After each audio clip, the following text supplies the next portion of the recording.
got the streaming up and running.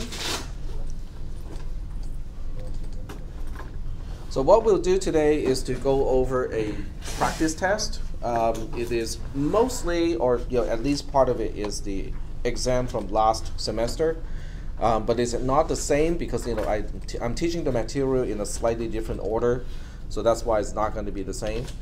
I will, wrong link, wrong kind of canvas. Mm-hmm. So what I'll do is I'm going to put that link into this class so that you guys will have access to it as well.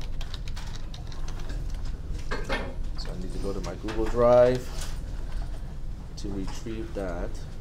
There we go.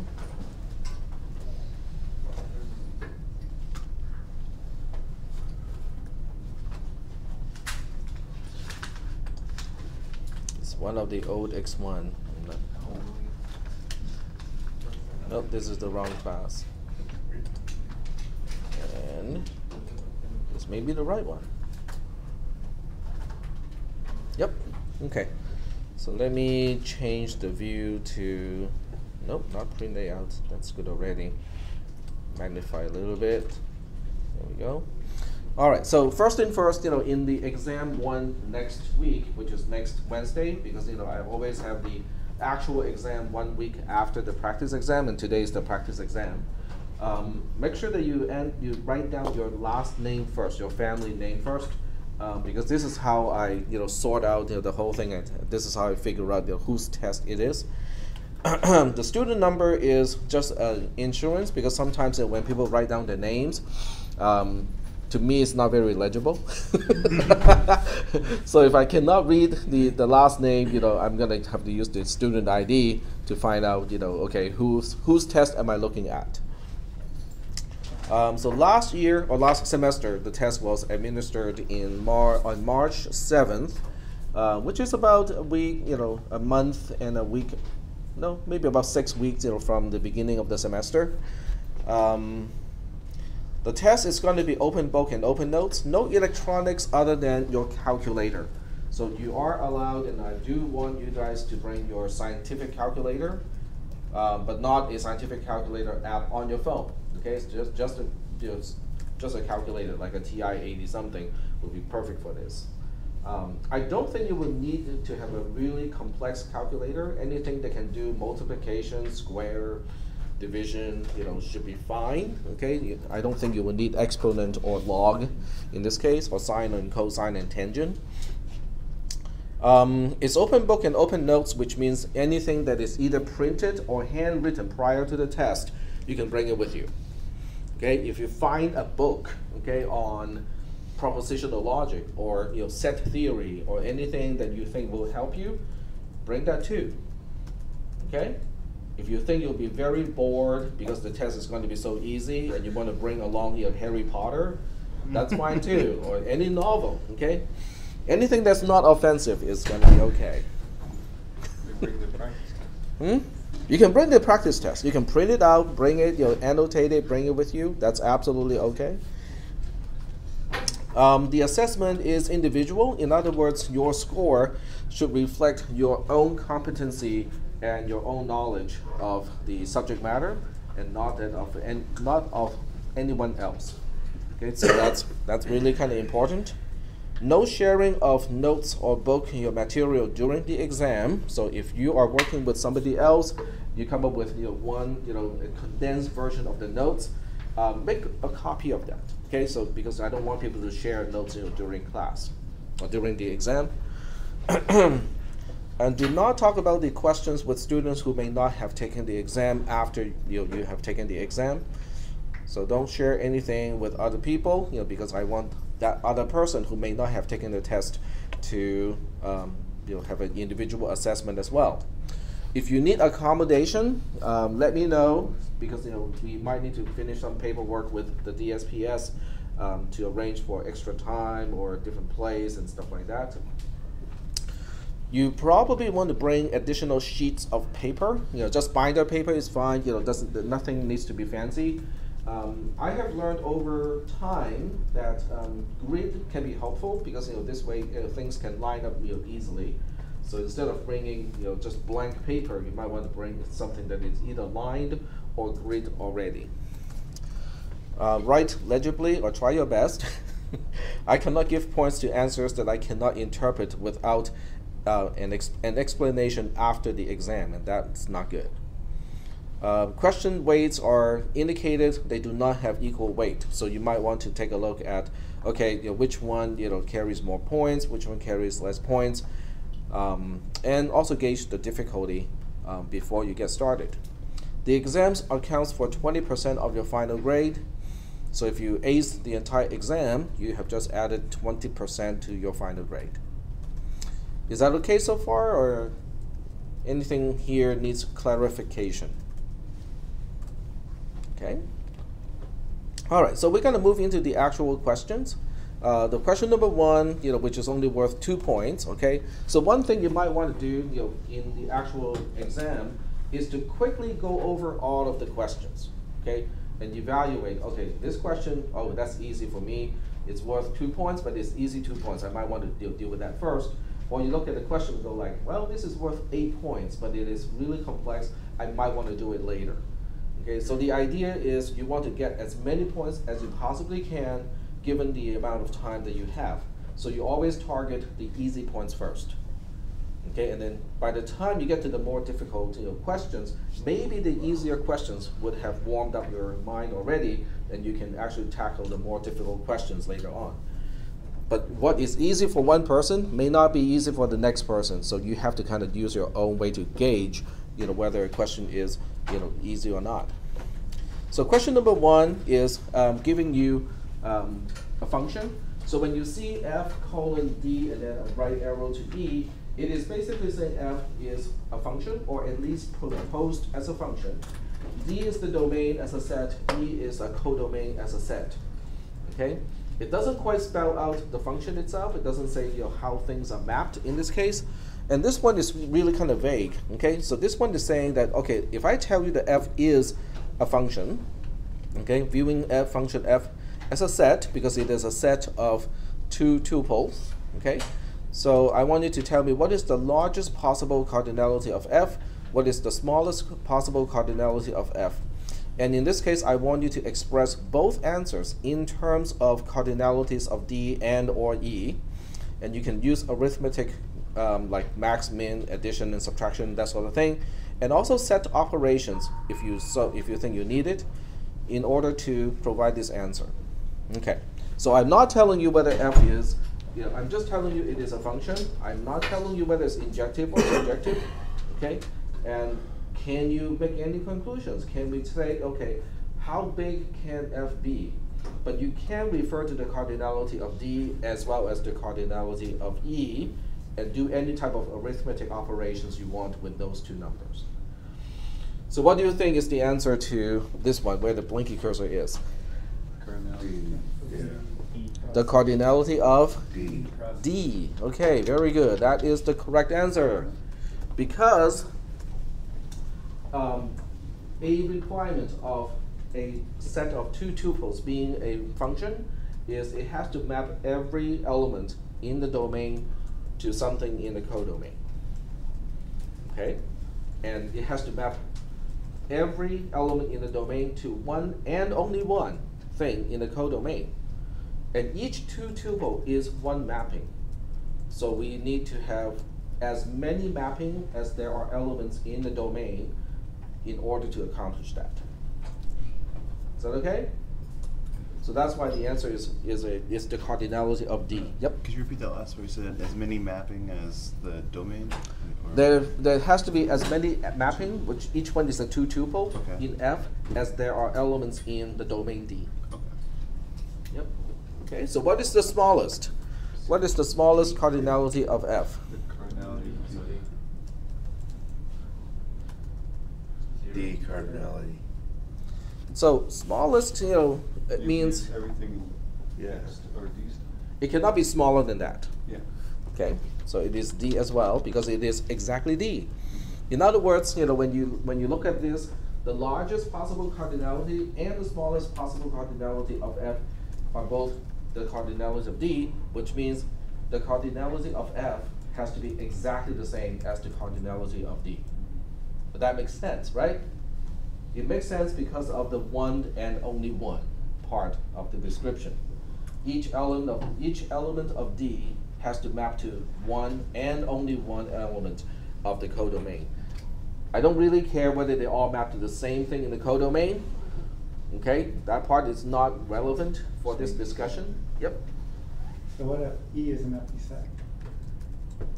If E is an empty set, then it is not a function. If E is an empty set and D is not, then F cannot be a function. That's a very good question. Okay, so let's explore that question a little bit. I'm going to put it here, and I am going to make this document shared in the class first. So give me a second to do this part, just so that you guys have access to the same document. So I'm gonna go to announcement and put the link in the announcement. You guys can always go back to the announcement to find it. So I'm gonna say this is exam practice, exam 1, and here's the link. Find it here. Okay.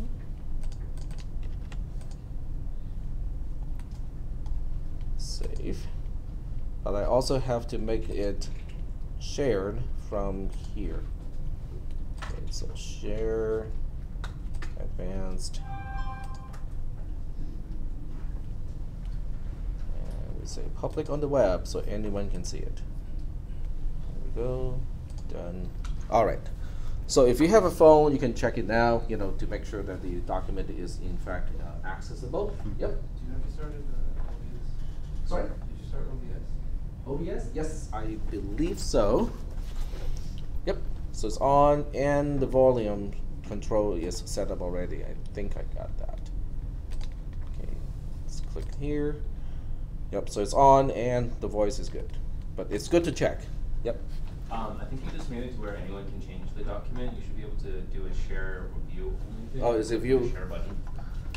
So Can anybody confirm? did I'm on I the accidentally document. change it? I'm on the document, but Yeah, it it's still just is view. only. Yeah. Yeah, Oh, it's just Yeah. view only right now. It's public, but anyone can view it, but not to edit it. Okay, Yep. Yeah. But it's good to remind me. Can you see the other equation showing up? Wait, which part? Oh, they are on your. All right, PowerPoint. so that's a good question. What if That's just E is showing the empty? apples thing. So if E is empty, there are two possibilities. Okay, if E is empty, then the question is D also empty? Because if D and E are both empty, F is still a function. It's not a very useful function because it has no two tuples inside. But I can still say that every element in D is mapped to one and only one element in E. I can still say that even though there are no elements, right? On the other hand, what if D is not empty and E itself is empty? Then F cannot be a function. Because in order for F to qualify as a function, every element in D, which is non-empty, has to map to one and only one element in E, but E is empty, so there's nowhere to map it to. As a result, in that case, when D is non-empty and E is empty, F is not a function. But you don't have to consider that case because you're already told that F is a function to begin with. So that's a very good question because it kind of prompts this discussion of, what if we have this kind of special case that the codomain is empty? Well, the only reason why you can have a codomain being empty in a function is that the domain itself is also empty. Yep. Where did you post the practice quiz? Announcement. So go to the announcements and then click on the link, that is inside the announcement. Yep. How do you know F is 1-to-1? We don't. It didn't say it was. It didn't say anything about injection or surjection. Okay. But It doesn't have to be. I thought the smallest possible cardinality of F would be E, because what if D was like 1, 2, 3, Yeah. and then E was just like 1? Couldn't they all map to? They all map to one, but you have Yeah. 3 mappings. Uh-huh. And it is the number of mappings that Oh. determines the cardinality of F. Okay. If F is, because we're counting the number of 2 tuples where each one is a mapping. So when you have 3 elements in D, you would have 3 mappings. Gotcha. Now, can they all map to the same thing in Yeah. E? Sure. Okay? But it doesn't change the number of mappings that we have to store in the set F. Okay. Yep, go ahead. Wouldn't that make the largest possible cardinality E? No, because the cardinality of F cannot exceed the cardinality of D. You can have 1 element in D and 20 gazillion elements in E, but there's only 1 mapping. Only one map. Yeah. Now, it's guaranteed in that case that the function is not surjective, but that's okay. I didn't say anything about being surjective or injective. I'm just saying that F is known to be a function. That's it. So I'm just asking about, okay, what is the property or what is the implication when F is a function? So a functioning in D can go to multiple things in E, but it counts as only one mapping. No, they count as multiple mappings, and I'm not even asking you to count number of mappings. I'm asking the number of elements in F. So wouldn't it be D cross E? No, that would be the superset of F. Okay. F is guaranteed And to be a subset, not necessarily a proper subset of that Cartesian product. And this is D cross E, it wouldn't be a function, right? Hmm? D cross E isn't a function because D cross E is a unless it's just one superset element, yeah. of the function itself. Okay, so let's get all of these concepts in again. So we go to insert equation. So what we know, okay, what we know is F is a subset EQ of the Cartesian product of D and E. That we know. But it usually is a pretty small subset of that. Because D Cartesian product of E would have the cardinality of D times the cardinality of E, which is huge, right? But we know that the cardinality of F has to be the same as the cardinality of D, so that means this usually is a proper subset, with the exception when D and E have exactly the same cardinality of 1. Okay, when they're both 1s, then F has the same cardinality and it is not a proper subset of. Or when they're empty. Is that okay? So you can, yeah, go ahead. Something is a function, then the cardinality of the function is the cardinality of the domain. Yes. But not the other way around. If I tell you that, if I tell you something like this, okay, so let's look at this other question, possible question, okay? So if I say, okay, insert equation. So if I tell you that some H, okay, I don't want to use F or G because those are kind of special in this particular exam. If I just tell you that this is a subset equal of D times E, okay, and I even tell you this, okay, and I even tell you that the cardinality of H is the cardinality of D, okay, do we know for sure that H is a function? Well, how would you answer that question? I only tell you 2 things, okay? 2 things I'm telling you is H is a subset of the Cartesian product of D and E. I'm telling you that H has the same cardinality as D, but does that guarantee that H is a function? Yep. It doesn't, because we don't know how the mapping works. Exactly. Yep. Exactly. So just knowing these 2 facts do not guarantee that H is a function.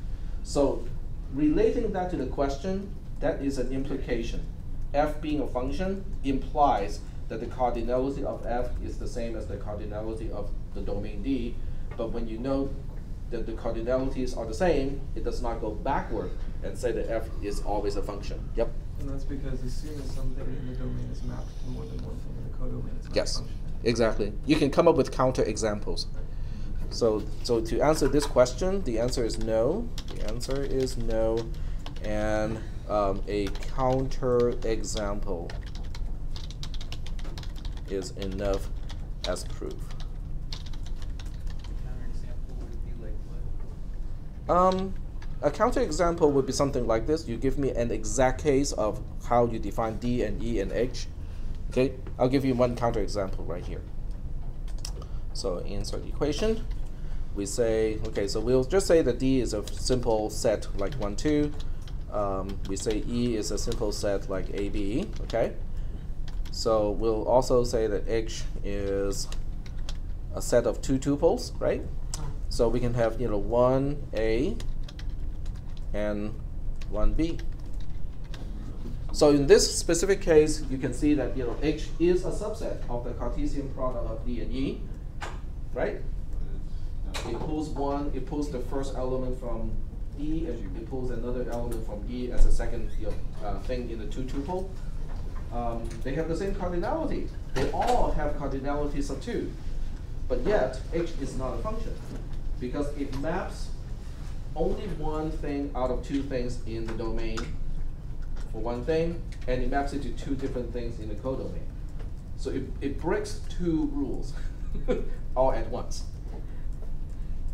And that's why H is definitely not a function, but yet it has the same cardinality. So this is a counterexample to basically say that basically say that this statement is not true. The statement is this one. The statement is do we know the fact that H is a subset of the Cartesian product and the cardinality of H and the cardinality of D are the same? Does that imply H is a function? That is the theorem, and it is proven not to be true by a counterexample. I can find a case at least to show that the theorem is not true. So Yep. that breaks both of the rules that define a function? Yep, it breaks both rules. Okay, so the 2 rules that define a function is that each of the domain is mapped, and then each of the and that each domain only maps to 1. Each element in the domain maps to, well, okay, I said 1 and only 1, so I'm combining 2 rules into 1. Because when I say 1, it doesn't say, 1 implies, at least 1, but when I say 1 and only 1, it means at the most 1, at the least 1. It has to be exactly 1.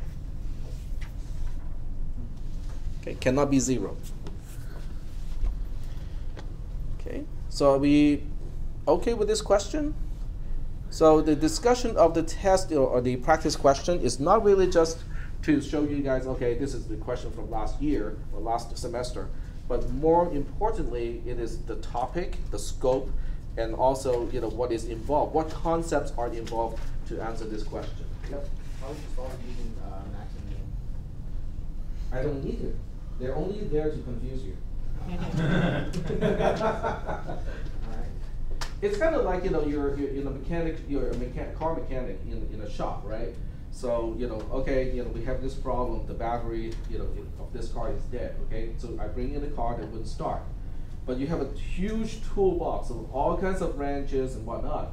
But all you really need is a 10mm socket and a wrench. So it's kind of like that. Yep.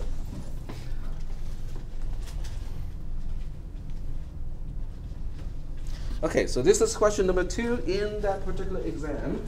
Given that function f is mapping from the domain of 1, 2, 3 to the codomain of ABC, and function g is mapping the same domain and the same codomain, come up with an example such that f intersecting with g is an empty set.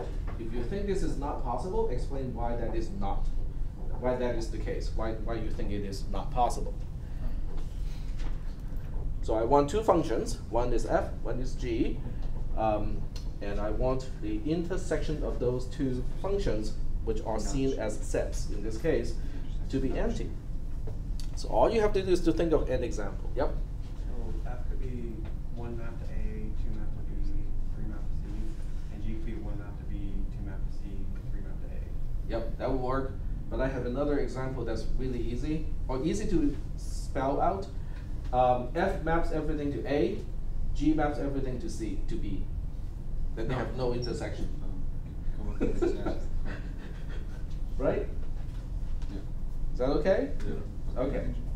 But the idea of question number 2 is to remind you that we, in this class, we look at functions as each function is a set of 2 tuples. Okay, that is the emphasis. Okay, because in many other classes you don't see a function as a set of 2 tuples, but in this class that is important. All right. Are there any questions here? No. So I can, modify this question a little bit. I think this would be pretty easy to answer. If I say, okay, they have to intersect with a common, two tuple being, 1A, is that possible? Yep. Lots of choices, right? Now, what about this? I take this away, I make it a union. Would that be possible? That would not be possible. Okay, the union of these two have to be at least 3 items in order to have the 2 as functions. So I might give you like a set of, let's say 4 elements, okay, in the union, and you have to say, is it possible to construct an F and a G so that each one is a function, but the union would have those 4 elements. Okay? That gets pretty tricky, okay, because that may or may not be possible depending on which 4 elements I'm giving you. Is that making any sense? Okay.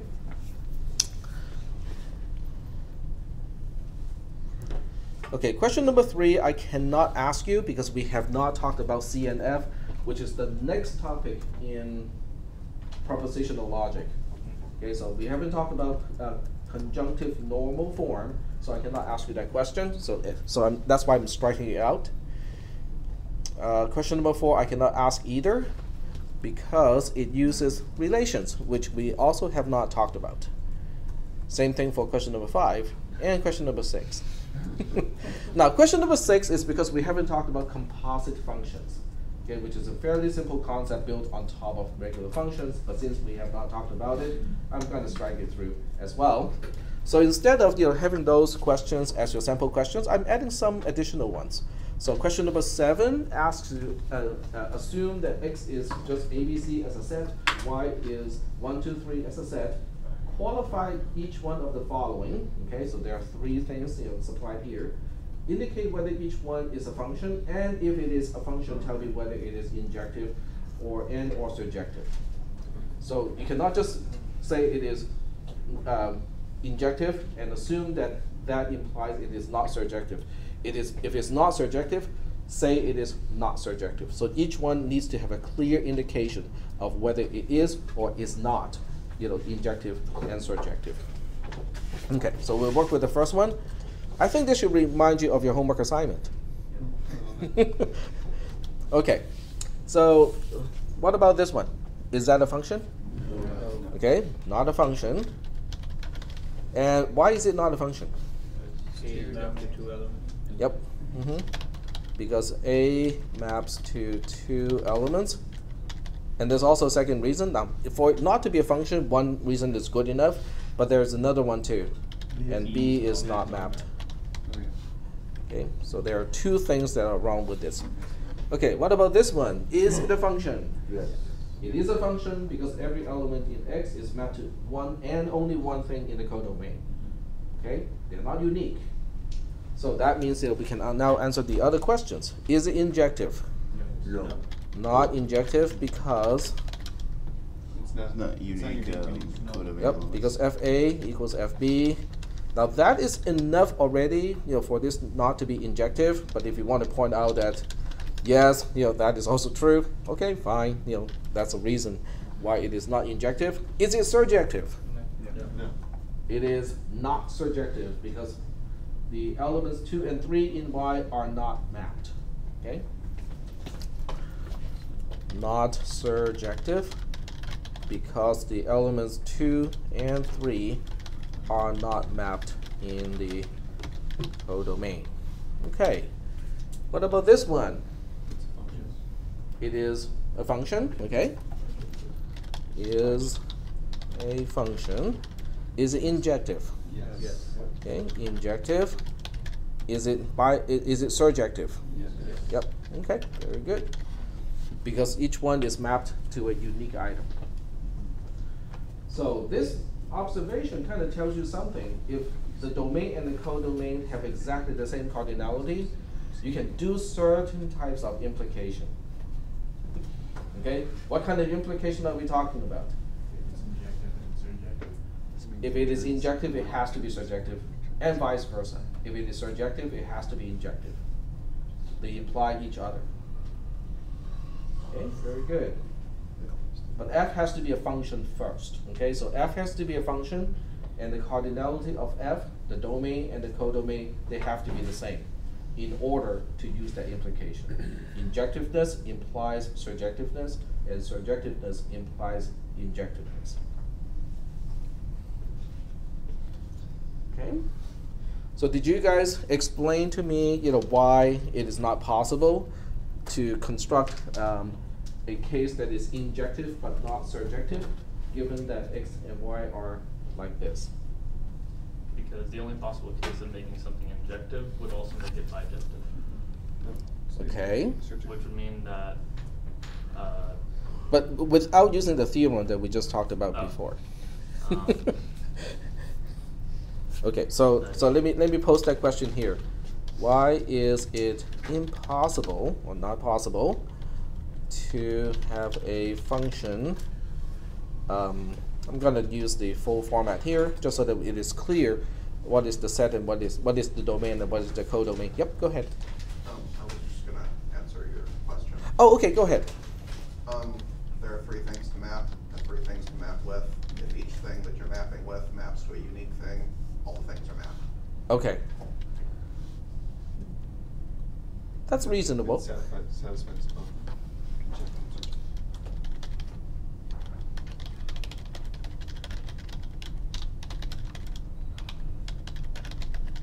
Okay, so that's my question. Okay, and the proof that you presented is fine. Okay, and the other explanation of this is the other way to prove this is to prove by contradiction. Okay, so if you prove by contradiction, it means you're basically saying, let's say it is possible. Okay, let's say it's possible to find a function that maps from ABC as a domain to 1, 2, 3 as a codomain that is in fact injective, but it is not surjective. Let's say that's possible. Okay, let's say I found a case like that. So now you have to say, but there's something wrong with that assumption. It leads to a contradiction. Okay, because if it is injective, it means every element from the domain is mapped to a unique element in the codomain. So it would use up the same number of elements in the codomain as there are elements in the domain. But being surjective means that I need to have something that is not mapped in the codomain, which means the codomain needs to have a cardinality that is more than the cardinality of the domain given the injectiveness, right? But in this case, we know that they have the same cardinality, and now we have a contradiction because one implication says that the cardinality of y has to be greater than 3, and yet we also know that the cardinality of y is exactly 3. So we have cardinality of y greater than 3, and cardinality of y equals to 3, and that is a contradiction. It is false.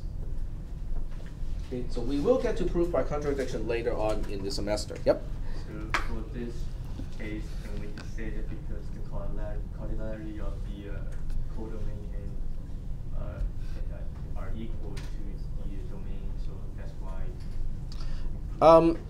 That by itself is not sufficient as an argument, so you have to combine that with, because of the injectiveness, the number of elements in the domain will determine the minimum number of elements in the codomain.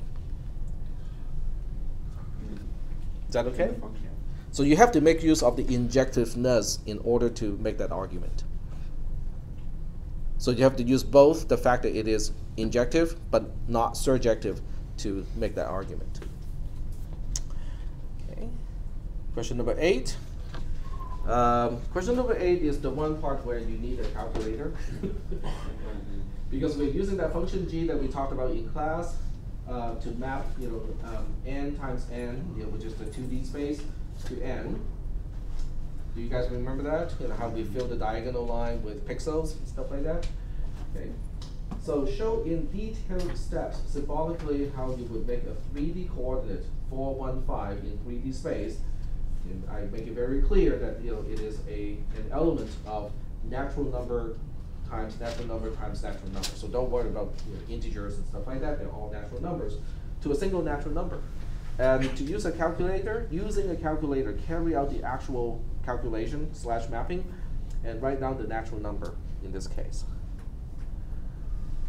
Okay, so so this is why you need a calculator. You don't necessarily need one. I can do it by hand. Yep, go ahead. In this case, would you want us to show work at all, or just write? Yep, you have to show work. Okay, so assuming h. Okay, so this is how I would answer this question. So I'm going to use a symbol for the new function. So h is going to map x, y, z as a okay, maybe this is not the best way to write it. So h is a function. It maps natural number times natural number times natural number to a natural number. Okay, I cannot use the funky looking n for natural number because Google equation editor just doesn't have that feature. So I'm going to use h as my function.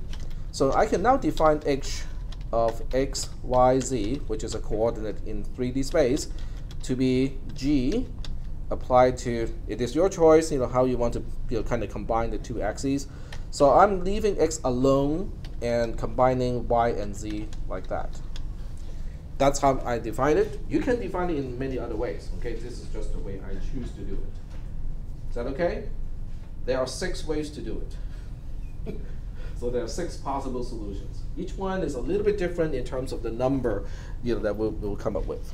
Okay, so given that is the case, now I have to figure out what is h of 415, right? So I expand it to g of 4 and then g of 15. Okay. Oh, 15, sorry. 15. So if I don't have a calculator, I can just kind of map it out. It might get kind of tedious, okay, but it is doable. But if I have a calculator, or if I remember the equation, I can just use the equation. Okay, the equation itself is not too bad. Do you guys remember what is g?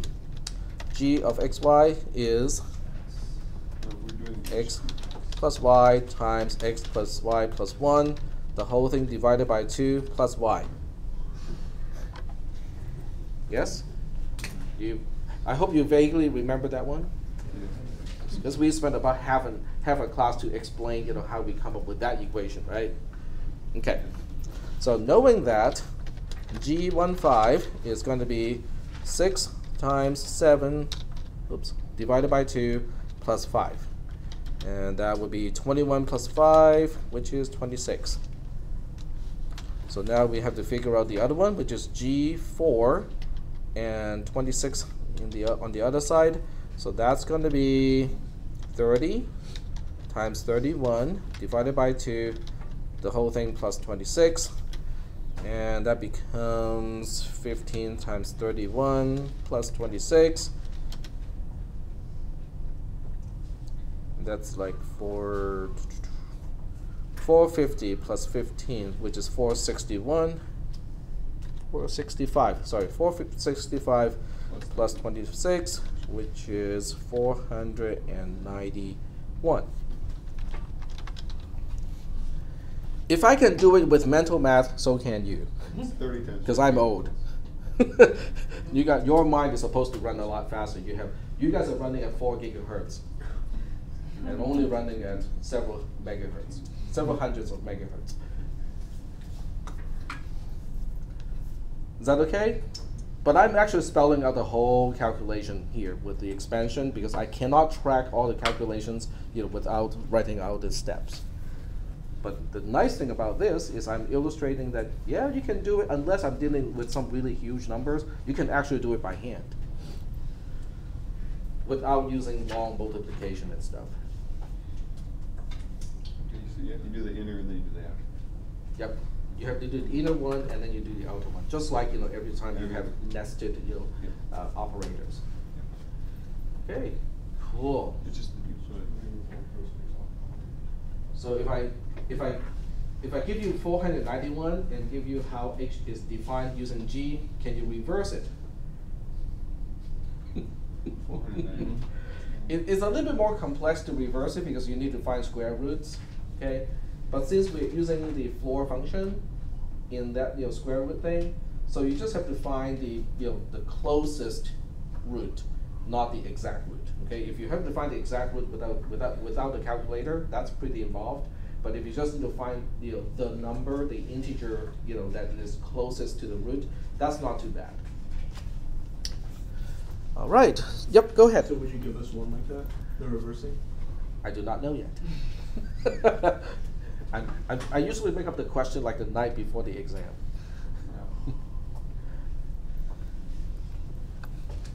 So that would give me more time to think about, let me just think about how to ask a particular question. Yep. What's the equation for the reverse? It's in the notes. That's why that's why I use open book and open notes, because if I cannot remember the equations, I cannot expect you guys to remember the equations. It's in Aleph No, and okay, in a new window. So the reverse is down here. Keep going, keep going. There we go. So so you have to figure out what is W first, and W is X plus Y. So once you figure out W, you can figure out what is X, what is Y. Split those two. So that's the only time you need to use a square root, which is how your calculator may come in handy.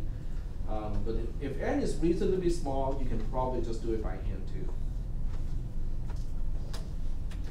Is that okay? So, but remember, it is open book and open notes. You can. I would, if paper and printing is not going to cost you too much money, I would just print every single one out, okay, and label each one, okay. If you figure out, okay, this is where the 2D to 1D mapping and the reverse is, just use a little post-it, stick next to it, and say this is 2D to 1D, and 1D to 2D. So that way, it's easy to find something during the exam. Okay. Is that okay so far? Any questions? New questions. Okay. Question number 9.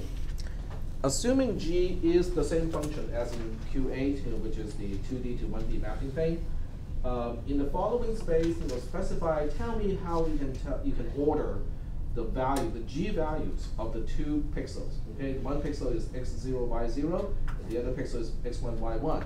I'm not interested in the exact value of G. I just need to know the ordering of that, okay? So can you tell me the ordering, which one is smaller, or whether the G value of x0, y0 is less than the G value of x1, y1 without using multiplication or division? You can use comparison, you can use addition, you can use subtraction. You can use, I need it right here. You can also use logical operators, okay, as well as any logical operators. So that would be and or not. Okay. Can you give me the order? So that I leave you the space to fill in your answer, the underscore. What do you think?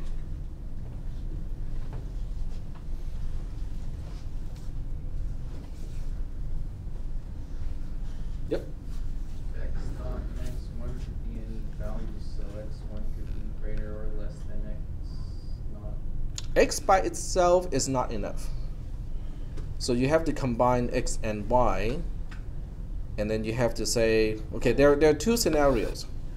If x0 plus y0 is less than x1 plus y1, can I make a conclusion right there and go like, yep, I know. Okay, do you guys remember that, okay, let me set up the document camera because this is kind of like graphical. Oh, I need that.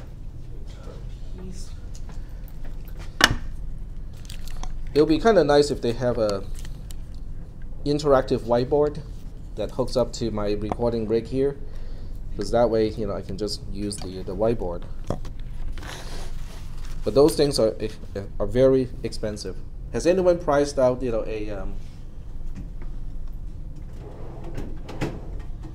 interactive whiteboard.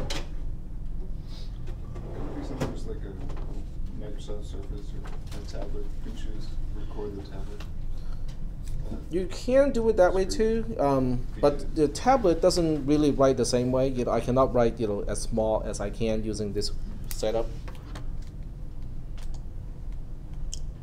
and it's still kind of more expensive than the setup that I have here. It is a lot easier to set up. Capture device.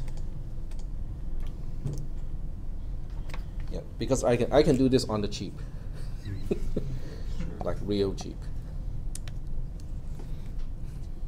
There we go. Okay, so remember how we create the mapping? We got 0, 1, 2, 3, 4, 5, 6, 7, 8, 9, and so on. Right? So when you look at it as diagonal lines, we got this as a tiny little diagonal line, which is the corner, and then we have this diagonal line, this diagonal line, that diagonal line, and so on.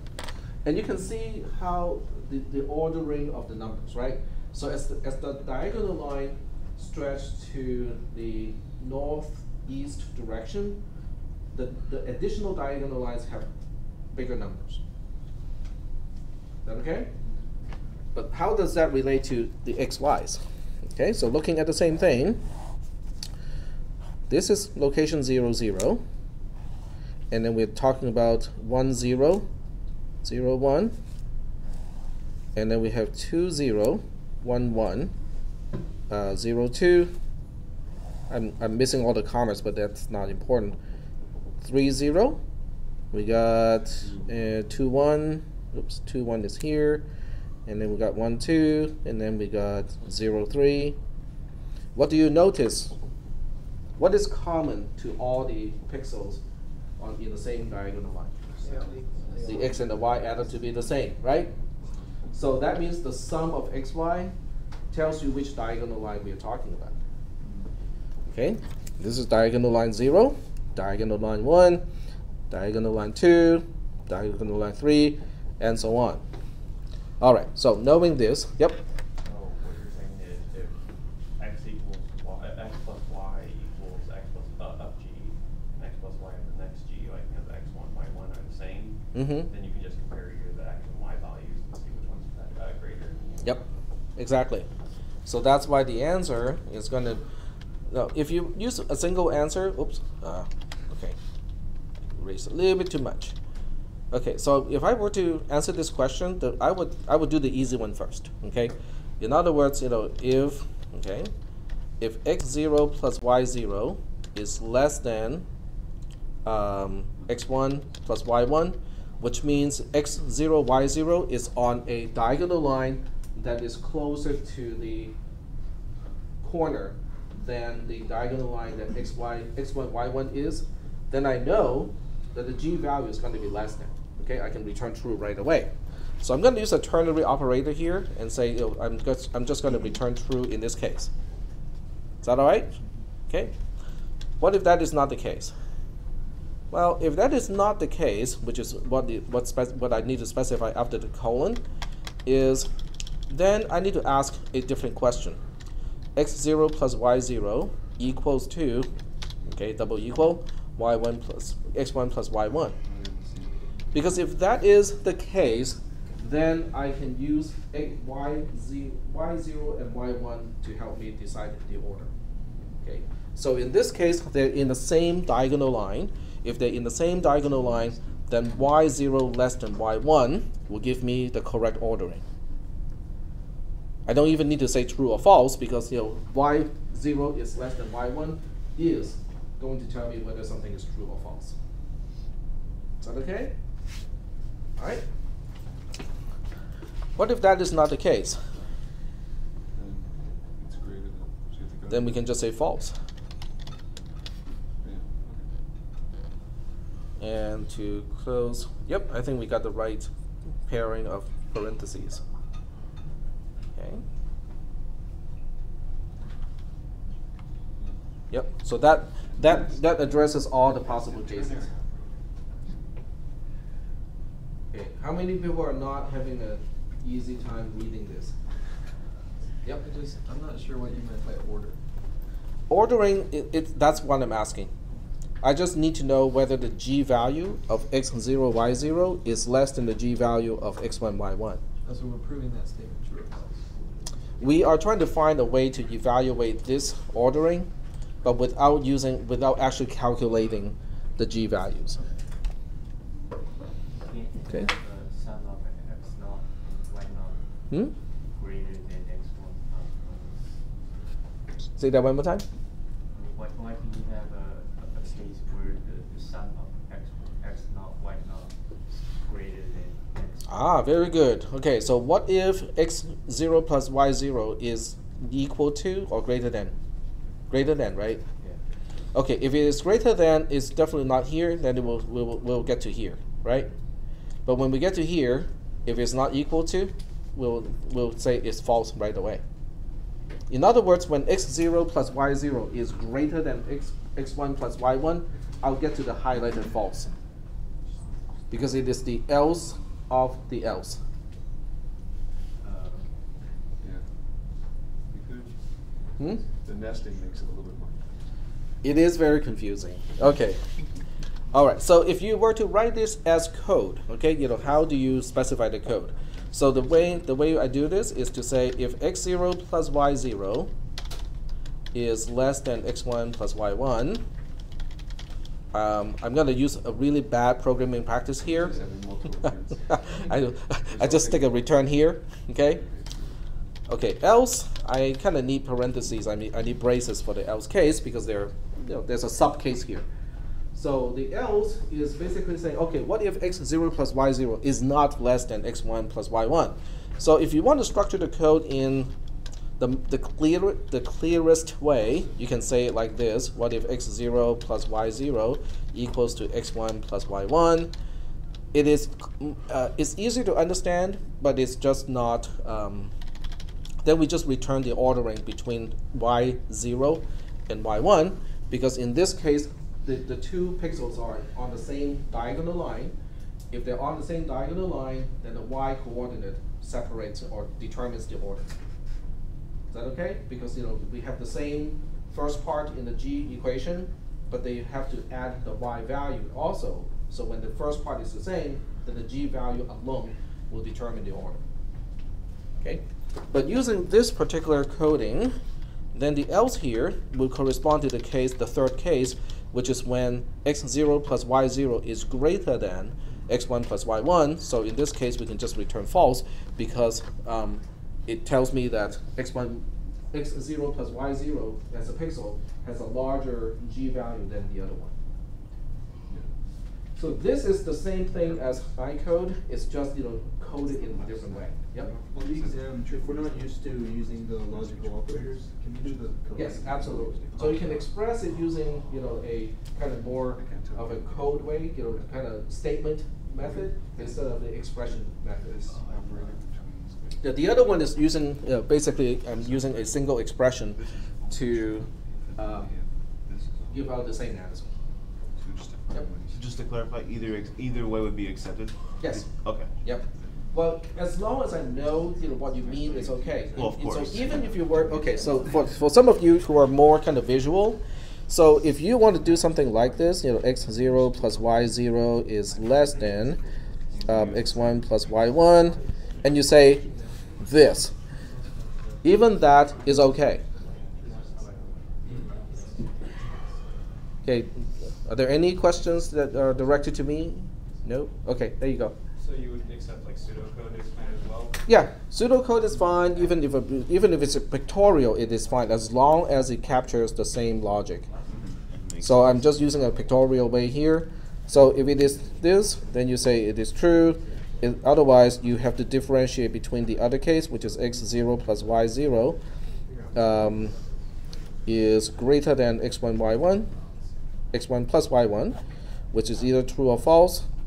If it is true, then you return false as a value. If it is false in this case, that means they are the same. Then you have to look at y0 is less than y1. That will be fine, but if you really want to terminate with either true or false, you can You can be a little bit more redundant here and say if it's true, return true. If it is false, return false, which is kind of redundant, but not wrong. Is that okay? All right. So the idea is to make sure that you understand how the equations work, but not so much, whether you understand how to use the ternary operator. Yep. So you have a good point. Shouldn't we check to make sure that the x0 and y0 isn't the same as x1 and y1? It is, okay, which representation? Like, shouldn't we make sure that we're not looking at the same point? But it is already captured in the comparisons. Because if they are the same points, then you will fail the less than comparison. In other words, let me go back to my code here. So if they're exactly the same point, it would fail this condition, right? Then it will fall through to this condition here. But if they're exactly the same point, then the sum would be the same, right? If the sum are exactly the same, then this is going to be the return value, which is going to be false. So I don't need to check the equal part or exactly the same pixel explicitly. It is already captured.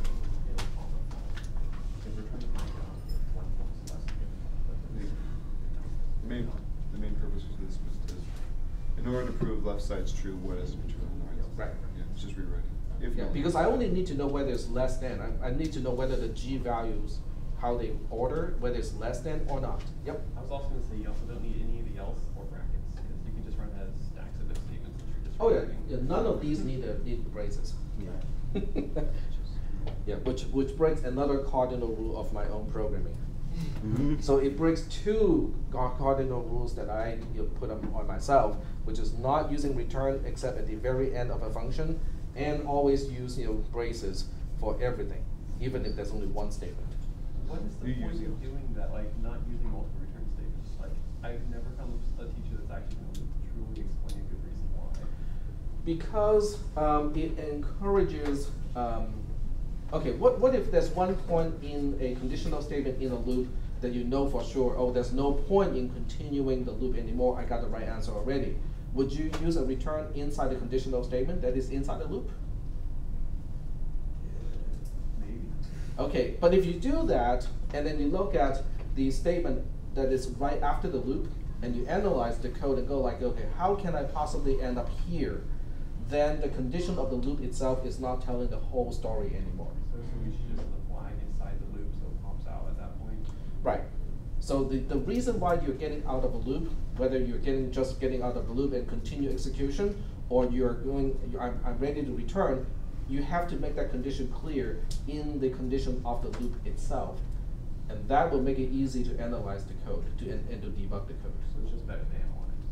Yeah, it's good for it's good for the analysis of the code, and it's better for debugging, because otherwise you miss one little return in the middle of a conditional statement inside a loop, and you just completely did not get, how is this returning? It's not time to return yet. Yep. It also makes it easier for automated theorem proving to apply to that program, because if you have like a return in the middle of something inside the loop, that makes automated program verification much harder. Yep. And you always use the braces just for readability?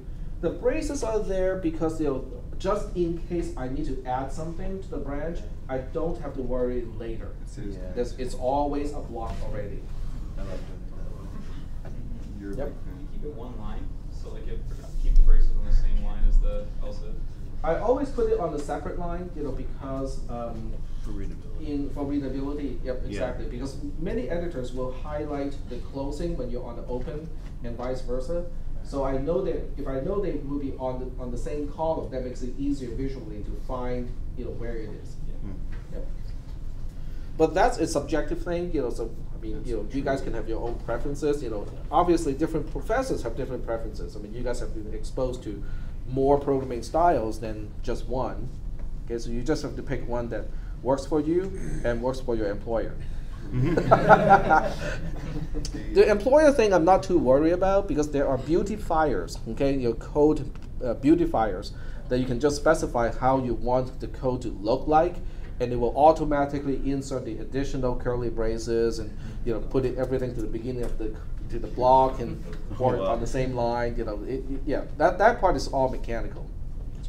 Does that ever But it mess is with how the code? you function that matters, huh? Does it ever mess with the code or anything? No, it just changes the layout of the code, but not the logic of the code. Okay. Yep. All right. So, do we have any additional questions about number 9? Okay. No questions about number 9.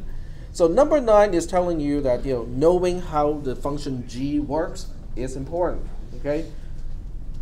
But since it's open book, open notes, you might think, oh, I can just look it up, during the day of the test. You can do that, but if you already know the function, like in your mind, then you can work, a little bit faster. Okay, question number 10. I think that's the last one that I have. Is what is the closed form of that summation? So I'm summing, I going from 0 to n, and the expression that I'm summing is not 1. Okay, that would not be very difficult as a question. It's the whole expression 1 plus 2n is the term.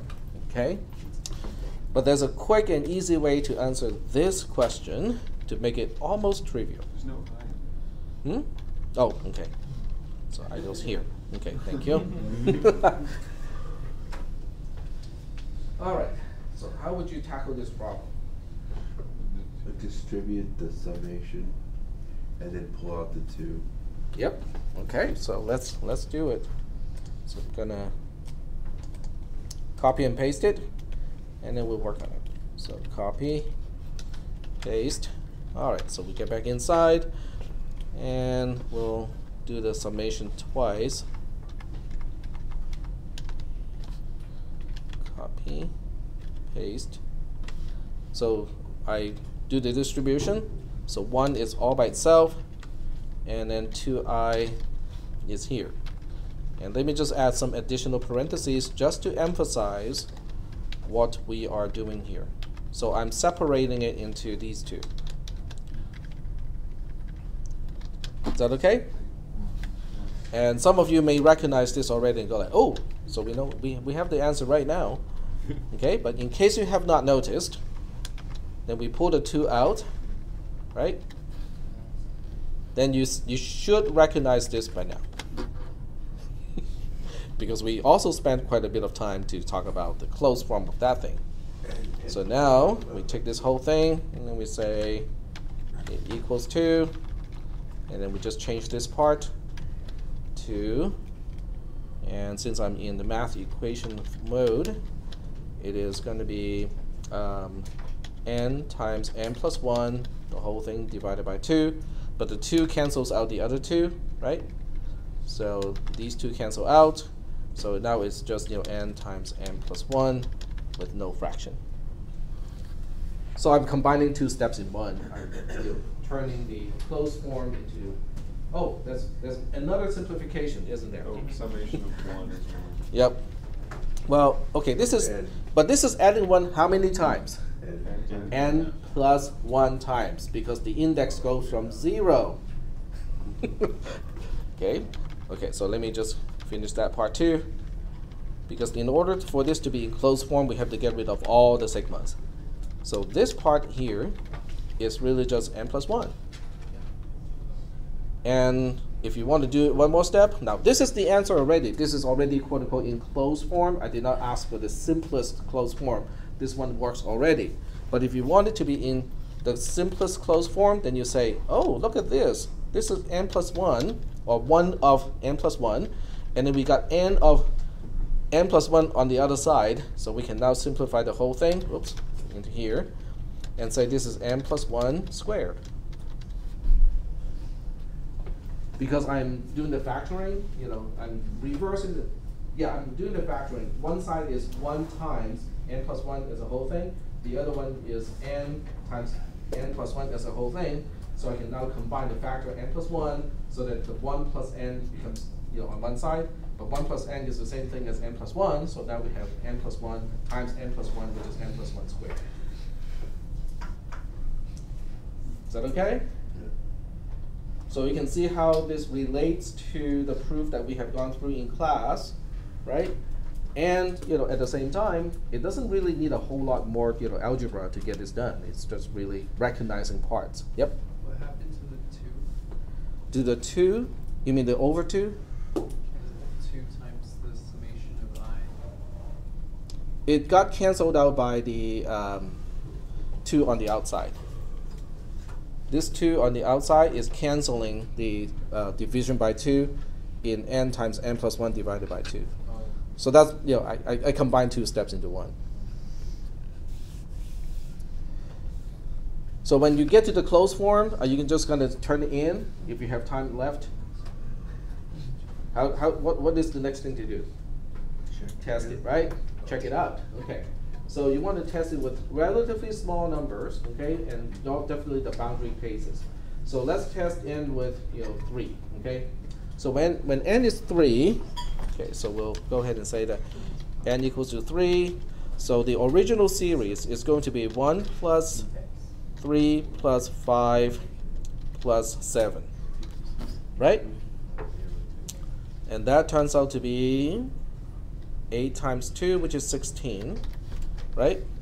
But the question is 16 3 plus 1 squared? And the answer is yes. So at least we find one single data point that kind of validates the equation. It's not a proof, okay, but it is a validation. Tested. Yeah, we tested, we have one test point, right? Now since because we haven't really talked about proof by induction, I cannot say, okay, now go back and prove the theorem and using proof by induction. Since I haven't talked about proof by induction, I can't do that in the test. But that would be a good way to double check it, is you prove it in one way, and then you prove it again using a different method. If they're both working, then you have a pretty good chance of saying, yep, I got it right. All right, yep, go ahead. Will you make this document available on Canvas? It is already available on Canvas. Yep. That's the third time. And everything you typed in will show up. It just won't be a blank version, right? Oh no, this is it. Oh, I mean, you okay. can see all the anonymous animals up here. Yeah. Those are your classmates. Oh, okay. So we have a platypus and a manatee. How many different ones there? Both are kind of rare animals. The platypus is interesting because it is supposed to be a mammal, but it lay eggs. And it's poisonous too. Yep. And it looks like a duck. Yep. How many questions are going to be on the test? I would say it's about the same as last year. So if you look at all the ones that are crossed out, the number of questions would be about the same. Typically with a test like this, okay, I cannot say for sure whether it's going to happen with this class, but typically some people would not run out of time. Some people would be able to get it done within half the time, and then they just spend a little bit of time checking, and then they are done. Okay, and there are usually a few people who will work all the way to the end of the entire duration, okay, and not be able to finish the entire test. The key is whether people understand the concepts or not. Okay, with an understanding of the concepts, the work itself is not too tedious. But if the concepts are not understood correctly, or it's not understood 100%, then no matter how much time is spent, it's not going to be helpful as much. Okay, so when you're studying, don't shoot for memorization. Okay, because I know some people, okay, when they study, they are trying to memorize everything. Okay, the equations, and all the reasoning and whatnot. So that's not the focus, because it's open book, open notes. If there's anything here that is kind of complex and you say, I may not be able to remember it, write it down. Bring a photocopy of my notes, okay? So the idea is to understand the reasoning, including the proofs, okay? So I present the proofs in my notes for two reasons. One is to convince myself that the proof is correct. But the second one is to show you the techniques of those proofs. Like, with this summation thing, the techniques that are used here are already used in the notes. So understanding that part, how it works, how the algebra works, is important. Is that okay? Yep. Do you get partial credit if we get close to the answer? But yes, so partial credit will be given depending on what I'm looking for. So remember the scale, the A, B, C, D, F, scale. So the way I grade is for each question, I break it up into multiple criteria, and then each criteria would have A, B, C, D, F. But sometimes it doesn't, because if it is something that's really simple, someone can only give me a yes or no answer. I cannot say it's partially right. But for something that's complex like this one, I can have A, B, C, D, F. Basically A is the perfect answer. F is like missing entirely. C means well, I can see the core concept is there. I have to identify which one is the core concept, but all the additional peripheral concepts, this person did not get. But yes, I do give partial credit. All right. Any other questions? We got 5 more minutes before the end of this class. Yep, go ahead. Could you just explain the expanding of the one of the sums? One of the sums? It was when you went from 2 times the summation of I from I, or summation Oh, okay. of I to I got it. Okay. So let's go ahead and actually make it more complete. Okay, so I take this part, okay, and remove it and put it into this format. It's n times n plus 1, the whole thing divided by 2. Yeah, that's what I do. How do you get from that to that? That's in the notes. That is straight from the notes. Yeah, that part is straight from the notes. That's actually where we get the x plus y times x plus y plus 1 divided by 2, which is a part of the g function. That's how we get to that part. Yep. What about when you do the summation of 1 and you got n times this? How this turns into this? Yeah, it's just Because what is this doing? Okay, let me highlight the correct portion here. It is 1 plus 1 plus 1, but how many times am I adding? N plus 1 times, because the loop index is going from 0 to n, not from 1 to n. When you start from 0, then the number of times you go through the loop is n plus 1 times. And that's why that becomes just n plus 1, because we're just adding 1 n plus 1 times. Yep. So if it would have started at 1, would it have just been 1? Say that one more time. If it would have started at 1 instead of 0, would it have just been 1? You mean if I? Yeah, if I start from 1, then this will become just n instead of n plus 1. Yep. Mm-hmm. Do you have a summation instead of 1 of like 2 would be 2n? You mean you're changing this 1 to a 2? Yeah. If you change this to a 2, then you can just factor that 2 out here. Oh. Yep. There are only so many tricks that I have used, with the summation things. So it's just a matter of understanding each one of those tricks and go like, okay, all we're trying to do is to move things out of the summation, or have things canceled out. Okay, are we doing okay so far? Now go ahead and study this if you have time before we meet again on Monday. Okay, so that's a long kind of 5 days period. If you have any questions about the practice test or the material that is in this scope, we can talk about those on Monday. So we have one additional class meeting before the exam, which is intentional, because that gives you guys a time to study and come back and ask additional questions if there's anything you need to ask. All right, so that's kind of your homework assignment. There's no actual homework assignment at this point. Yep. So is it up to Aleph No? Right? It is up to and including Aleph No, yes. Yeah. Yep. Alrighty. Navi, are we doing thing on